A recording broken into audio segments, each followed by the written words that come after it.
ब्रह्मा और उनके द्वारा निर्मित जगत की मनोमयता।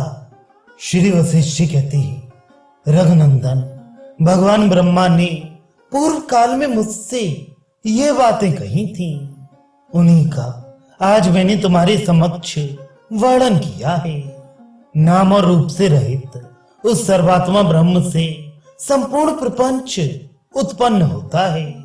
वे समय पाकर स्वयं ही घनता को प्राप्त हो संकल्प विकल्प रूप मन की सामर्थ्य से मनोरूप बन जाता है। इसलिए श्री राम जो ये परमेष्टि ब्रह्मा है, इन्हें तुम परमात्मा का समष्टि मन ही समझो। समष्टि मन रूप तत्व ही जिनका आकार है, वे भगवान ब्रह्मा संकल्प में होने के कारण जिस वस्तु का संकल्प करते हैं उसी को देखते हैं। तदनंतर उन्होंने इस अविद्या की कल्पना की। अनात्मा में आत्मा का अभिमान होना ही इस अविद्या का स्वरूप है। फिर उन ब्रह्मा ने क्रमशः पर्वत, तृण और समुद्र रूप इस जगत की कल्पना की। इस प्रकार यद्यपि क्रमशः पर ब्रह्म तत्व से यह सृष्टि आई है, तथापि कुछ लोगों को ये और ही किसी से उत्पन्न हुई दिखाई देती है। अतः श्री राम तीनों लोकों के भीतर वर्तमान संपूर्ण पदार्थों की उत्पत्ति ब्रह्म से ही हुई है। ठीक उसी तरह जैसे तरंगों की उत्पत्ति समुद्र से होती है, जो अन्य व्यष्टि चेतन शक्तियां अर्थात प्राणी हैं, वे सब वास्तव में सर्वशक्तिमान ब्रह्म से अभिन्न ही हैं, साक्षात ब्रह्म स्वरूप ही है।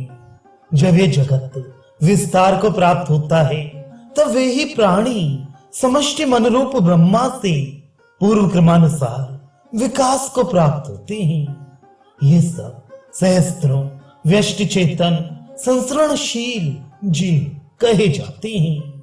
वे जीव सच्चिदानंद घन परमात्मा से ही प्रकट होकर आकाश में तन मात्राओं के साथ संयुक्त होते हैं। फिर आकाश स्थित वायुओं के मध्यवर्ती जो 14 श्रेणियों में विभक्त जीव हैं, उनमें से जिस प्रकार की जीव जाति में रहने से जो जीव जैसी वासना और कर्म के अभ्यास में प्रवृत्त होते हैं, उसी जीव जाति की प्राण शक्ति द्वारा वे स्थावर अथवा जंगम शरीर में प्रविष्ट हो रजवीर रूपी बीज भाव को प्राप्त होते हैं। तत्पश्चात योनि से जगत में जन्म ग्रहण करते हैं। तदनंतर वासना प्रवाह के अनुसार अपने कर्म फल के भागी होते हैं। फिर शुभ और अशुभ वासनाओं से युक्त पुण्य पाप कर्म रूपी रस्सियों से जिनका लिंग शरीर बंधा है, ऐसे भी जीव घूमते हुए कभी उत्तम लोकों में जाते हैं और कभी नरकों में गिरते हैं। जीवों की ये सब जातियां वासना रूप ही हैं। कितने ही जीव हजारों जन्मों तक कर्म रूपी बवंडर में पड़कर चक्कर काटते हुए जंगल के पत्तों की भांति झड़ जाते हैं और पर्वत के कुक्षे भाग में लुढ़कते फिरते हैं।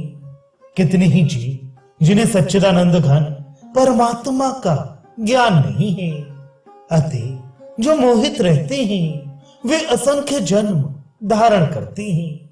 चिरकाल से जन्म लेकर इस संसार में सैकड़ों कल्पों तक जन्म और मरण की परंपरा में बंधे रहते हैं। कतिपय जीव जिनके कई असुंदर जन्मांतर व्यतीत हो चुके हैं, वर्तमान जन्म में शुभ कर्म परायण हो इस जगत में विचरण करते हैं। कई जात के जीव तत्व ज्ञान प्राप्त करके उसी तरह परम पद को प्राप्त हो गए हैं। जैसे वायु से उड़ाई हुई समुद्र के जल बिंदु पुनः समुद्र के ही जल में प्रवेश कर जाते हैं। इस प्रकार यह परम पद रूप ब्रह्म से संपूर्ण जीवों की गुण और कर्म के अनुसार सृष्टि हुई है।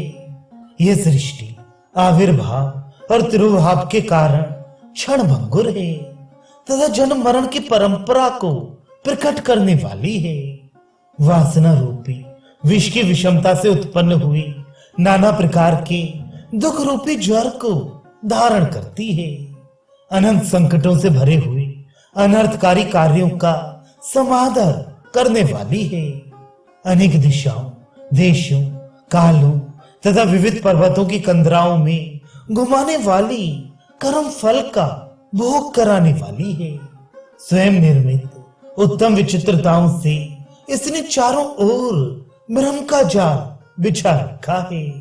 परमार्थ दृष्टि से यह सृष्टि असत ही है।